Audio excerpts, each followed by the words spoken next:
Kita beralih kepada soalan seterusnya. Okey, soalan seterusnya ni adalah soalan problem solving. Okey, bermakna awak kena keluarkan maklumat dululah based on ayat yang diberi. Okey, sekarang ni kita tengok soalan ni dia kata in a study tour, participation fees charge for a teacher and pupils. So awak ambil lah simbol yang sesuai. So kita gunakan teacher sebagai T, pupils kita gunakan sebagai P.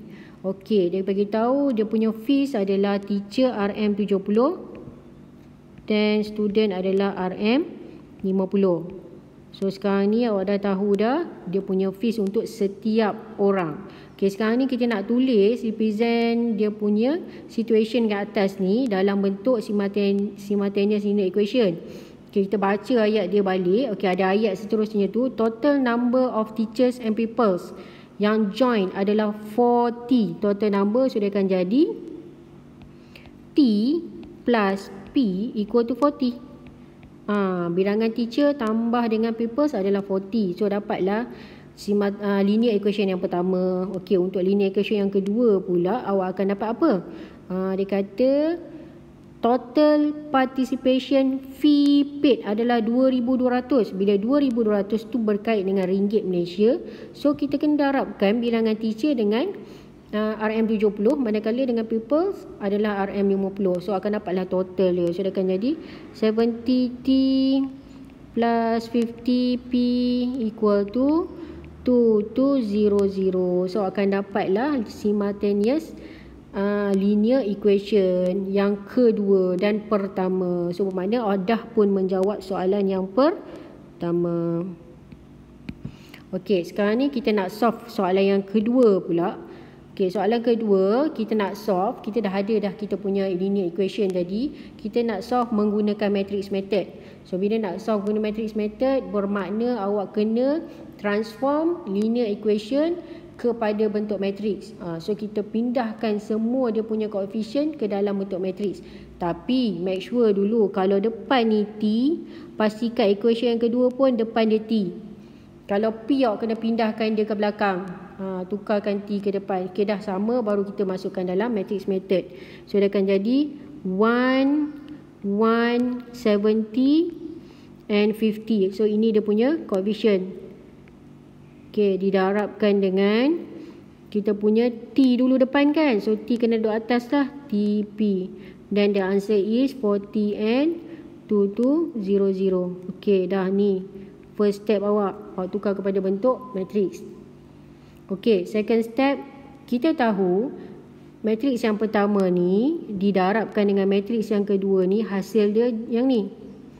Tapi darab bila pindah ke kanan, kebiasaannya kita akan buat sebagai bahagi. Tapi dalam matrix dia ada bahagi. So kita akan guna inverse. So macam mana nak guna inverse? So dia akan jadi TP kekal berada di kiri, dan matrix yang pertama ni tadi, this one, awak kena pindah ke kanan dan dia akan jadi inverse. So dia akan jadi inverse macam mana cara dia? 1 over AD. A adalah 1 darab dengan 50. D kita 50. Minuskan dengan B. B kita adalah 1 darab dengan C kita adalah 70. So 1 over AD minus BC. Dan kedudukan matrix tu akan berubah. A dan D akan bertukar tempat, manakala C dan B akan bertukar tanda. So dah jadi macam ni. Dan yang ni kena duduk belakang. 40/2200. Kenapa dia kena duduk belakang? Kenapa dia tak boleh duduk depan? Sebabnya awak dah tahu kalau nak darab dia mesti order yang tengah sama. So sekarang ni order yang ni, order matrix yang ni adalah 2, 2. Matrix ni 2, 1. So tengah sama. Barulah kita boleh buat multiplication. Kalau matrix ini berada di depan, order dia adalah 2 darab 1. Manakala matrix ini berada di belakang, order dia adalah 2 darab 2. Tengah tak sama, tak boleh proceed. That's why lah dia kena duduk di belakang. Okay, so sekarang ni kita proceed kepada step yang seterusnya. Macam mana kita nak solve tadi? Okay. Sudah hilang dah cikgu punya ni. Okey. Okey. So sekarang ni kita terus kepada kaedah untuk kita buat dia punya penyelesaian. Okey. So yang ni kita simplifykan macam biasa, dia akan jadi 1 per negatif 20. 50 tolak 70. Yang ni, yang belakang tu, dua matriks tu kita akan darab.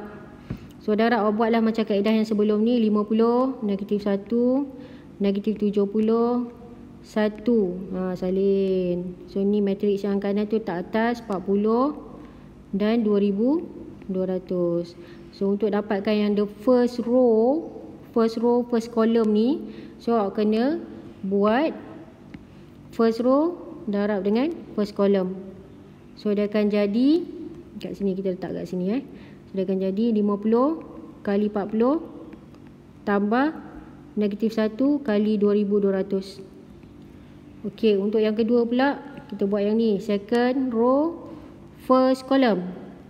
So dia akan jadi negatif 70 darab dengan 40 tambah 1 darab dengan 2200.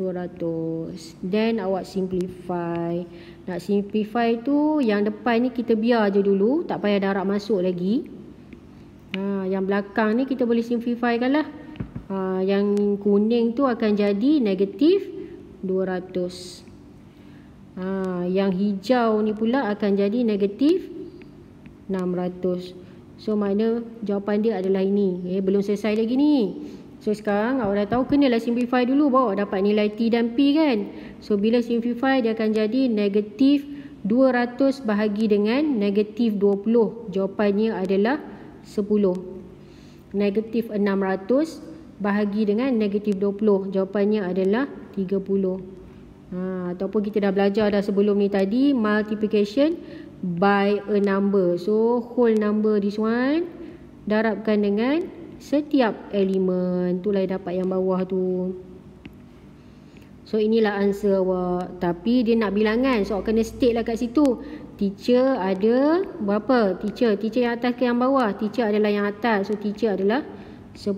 Manakala peoples adalah 30. So awak selesailah menjawab soalan tersebut. Itulah langkah-langkah yang awak kena buat. So setiap step tu ada markah dia. Okey, sekarang ni kita tengok pula satu contoh soalan SPM 2011, soalan 8. Okey, soalan matriks ni. Okey, sekarang ni bentuk yang pertama. Okey, soalan yang pertama kita tengok Soalan yang pertama dia beritahu matrik M darab dengan sesuatu matrik, dia akan dapat jawapan 1001. Okey, apa specialnya 1001 ni? Okey, 1001 ni merupakan matriks identity. Matriks identity ni dia ada sifat khas dia. So matriks didarab dengan inverse dia ataupun sesuatu inverse didarab dengan matriks dia balik, sebenarnya akan dapat jawapan matriks identity. So sekarang ni awak nampaklah kat sini clearly dia state M darab dengan matriks ni, jawapan dia identity matrix. Okey, membawa maksud yang M ni merupakan inverse untuk matriks yang telah diberi. So bermakna kaedah untuk mencari M adalah carilah inverse untuk matriks yang telah diberikan. So nak cari inverse dia, so nak cari matriks M ni, kita nak cari M, kita tak nak cari inverse dia. So kaedah dia adalah inversekan matrik yang telah diberi. So inversekan matrik yang telah diberi 1 per A darab D, which is 3 darab 5, minus B darab C, 2 darab 6. So kita terbalikkan A dan D, so 5 dan 3, and tukar tanda sign untuk B dan juga C, so negatif 6. So akan dapatlah, simplifykan dia akan dapat 1 per 3 darab 5, 15, tolak dengan 12, so dia akan jadi 3 dalam kurungan 5, negatif 2, negatif 6 dan 3. So kita simplifykan lagi, ni darab dengan by a number, so membawa maksud yang ni boleh awak darabkan dengan setiap elemen yang berada di dalam matriks. So jawapannya akan jadi 5 per 3, negatif 2 per 3, negatif 2 dan juga 1. So inilah jawapan untuk M. So nampak je sesuatu matrik tu, hasil darab dua matrik tu adalah identity. Awak terus je darab, mencari inverse untuk matriks yang telah diberikan. So dapatlah dia punya pair tu. Okey, itu soalan A. Selesai kita punya soalan A. Okey, soalan B sama juga macam tadi, dia bagi dah kita. Macam tadi kita yang kena keluarkan. So sekarang ni kita diberi. So bila diberi lebih mudah lah. So terus tukar linear equation dia dalam bentuk matrix. So macam mana bentuk matrix tu? Dia akan jadi 3 2 6 5 didarabkan dengan X, Y. Kenapa X dulu? Sebab kita jumpa X dulu dalam equation tu. So dia akan jadi 3 dan 9. Okey, lepas tu kita solve. Kita nak pindahkan dia ke kanan.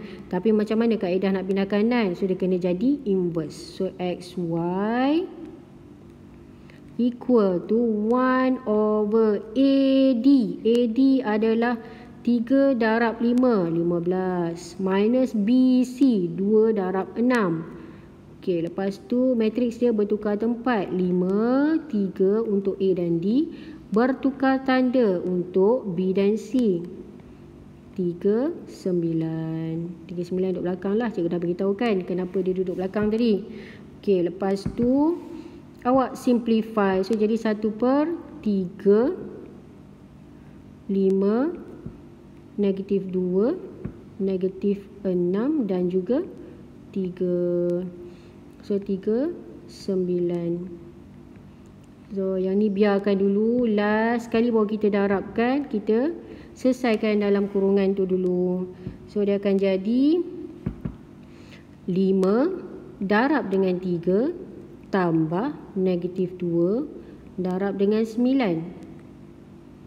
Untuk yang bawah pula, negatif 6 darab dengan 3 tambah dengan 3 darab dengan 9. So simplifykan yang dalam tu, yang banyak-banyak nombor tu. So 5 kali 3 adalah 15. Ditolakkan dengan 18. So dia akan jadi negatif 3. Manakala yang bawah pula, negatif 6 darab dengan 3 adalah negatif 18. Tambah dengan 27, dia akan jadi 9. So dia akan jadi, simplifykan, awak darabkan masuk ke dalam. Sebab dia adalah number 1/3. So dia akan jadi negatif 1 dan juga 3. Boleh ke tinggal macam ni je? Tak boleh. Sebab dia nak minta awak X dan Y. So awak kena buat conclusion. Therefore X awak adalah negatif 1 dan Y awak adalah 3. Maka selesailah awak punya soalan SPM 2011 berbentuk matrix question. So dapatlah kat situ 6 markah.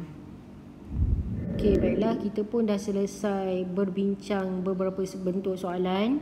Kita pun dah ulang balik beberapa poin-poin penting di dalam chapter Matrices.